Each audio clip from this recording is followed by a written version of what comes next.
Sebelum lanjut ke video selanjutnya, jangan lupa like, komen, share, subscribe, dan nyalakan lonceng notifikasi.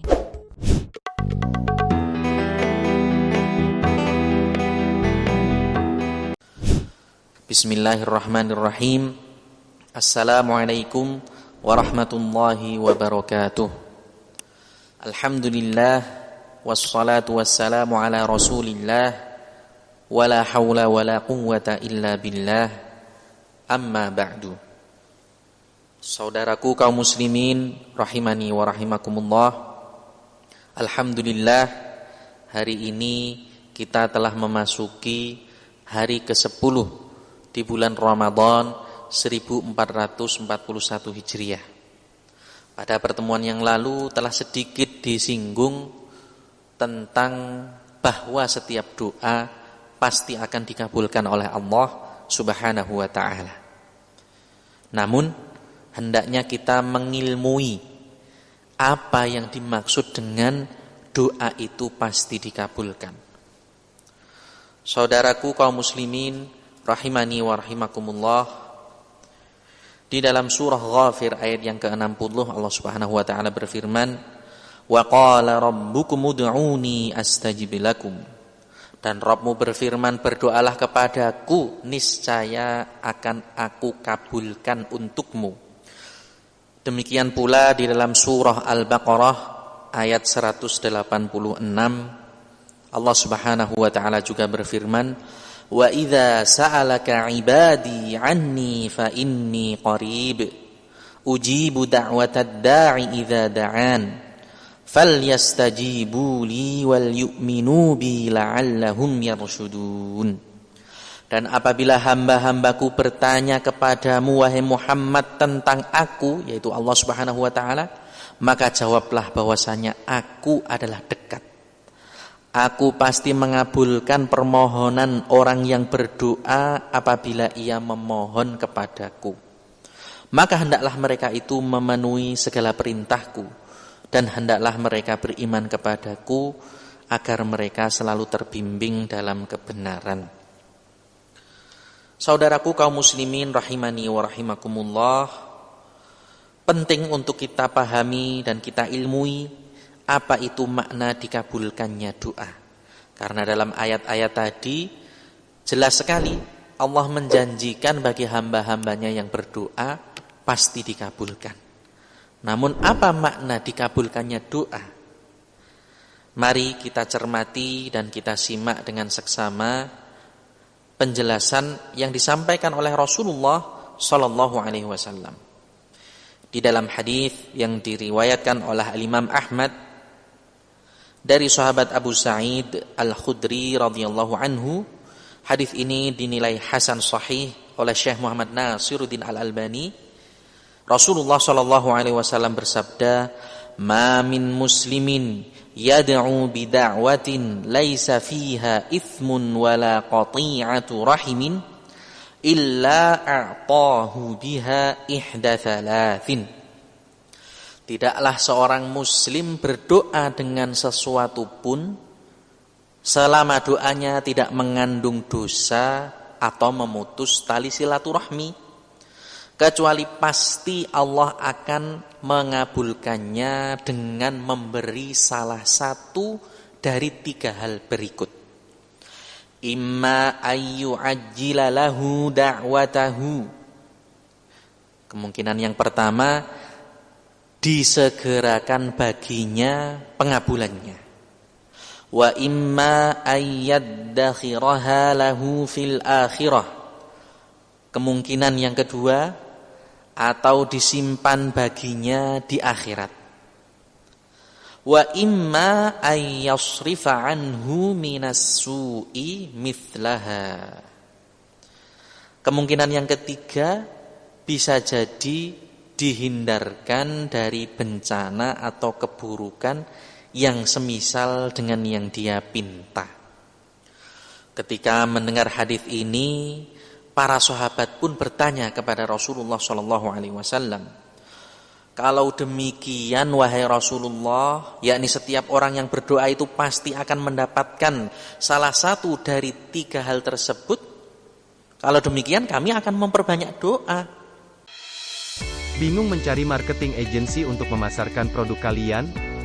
Jogja Lantai 2 hadir sebagai solusi. Melayani jasa Facebook Ads, Instagram Ads, dan Google AdWords. Dengan tim yang profesional, membuat Jogja Lantai 2 menjadi penyedia jasa digital marketing yang terpercaya. Segera cek di website www.jogjalantai2.com. Rasulullah SAW menjawab, sungguh pengabulan Allah Subhanahu wa Ta'ala itu lebih banyak daripada doa kalian.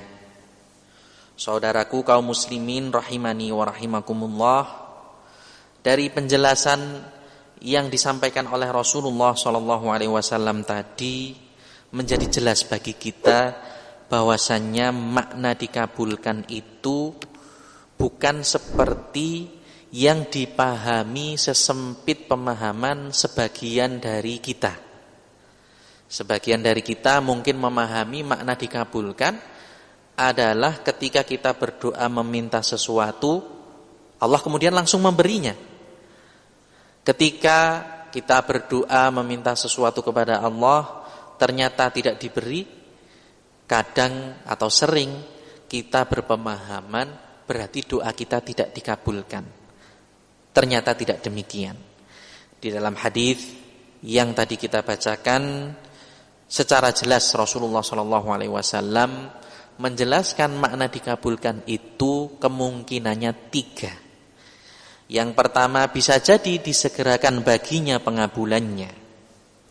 Misalnya seseorang meminta sesuatu, misalnya, ya Allah, aku meminta kepadamu kendaraan yang baru, misalnya.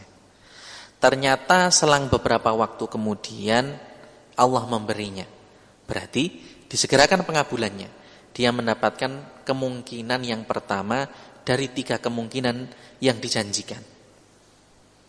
Kemungkinan yang kedua, bisa jadi doanya tersebut, pengabulannya disimpan baginya kelak di akhirat. Jadi bukan berarti ketika seorang hamba berdoa, kemudian dia belum melihat tanda-tanda pengabulan doanya, kemudian doanya itu berarti tidak dikabulkan. Bisa jadi disimpan baginya kelak di akhirat. Atau bisa jadi kemungkinan yang ketiga, dia dihindarkan dari suatu bencana atau keburukan yang semisal dengan yang dia minta.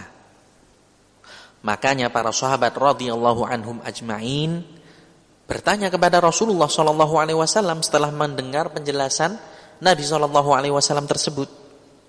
Kalau demikian, yakni kalau seorang yang berdoa itu pasti dapat salah satu dari yang 3, padahal ketiga-tiganya itu baik semua. Kalau demikian, kita memperbanyak doa saja. Subhanallah, Rasulullah SAW menjawab, sungguh pengabulan Allah Subhanahu wa Ta'ala itu lebih banyak daripada doa kalian. Oleh karena itu Umar bin Al-Khattab radhiyallahu anhu pernah berkata, inni la ahmilu hammal ijabah walakin hammad du'a fa idza ulhimtu du'a fa innal ijabata ma'ahu. Sungguh aku tidak terlalu merisaukan apakah doaku itu dikabulkan atau tidak, karena pasti dikabulkan. Sahabat yang mulia Umar bin Al-Khattab radhiyallahu anhu tidak terlalu membingungkan dan memikirkan serta merisaukan apakah doanya itu dikabulkan atau tidak, karena yakin semua doa itu pasti dikabulkan dengan penjelasan yang tadi telah disampaikan. Walakin hammad du'a, akan tetapi yang aku khawatirkan, kata sahabat Umar bin Al-Khattab radhiyallahu anhu, adalah apakah aku mendapatkan taufik dari Allah Subhanahu wa Ta'ala untuk berdoa ataukah tidak. Ini yang merisaukan beliau. Apakah mendapatkan taufik untuk berdoa atau tidak? Fa idza ulhimtud du'a fa innal ijabata ma'ahu. Sebab apabila aku telah diberi taufik untuk berdoa, sungguh pengabulan itu pasti menyertainya. Saudaraku kaum muslimin rahimani wa rahimakumullah, oleh karena itu kami mengajak semoga di bulan Ramadan yang mulia ini kita bisa memperbanyak ibadah kita, dan di antara ibadah yang mulia tersebut adalah doa dan terus meminta serta memohon kepada Allah Subhanahu wa taala. Wallahu taala a'lam bissawab. Semoga yang sedikit ini bermanfaat. Wa akhiru da'wana anil hamdulillahi rabbil alamin. Wassalamu alaikum warahmatullahi wabarakatuh.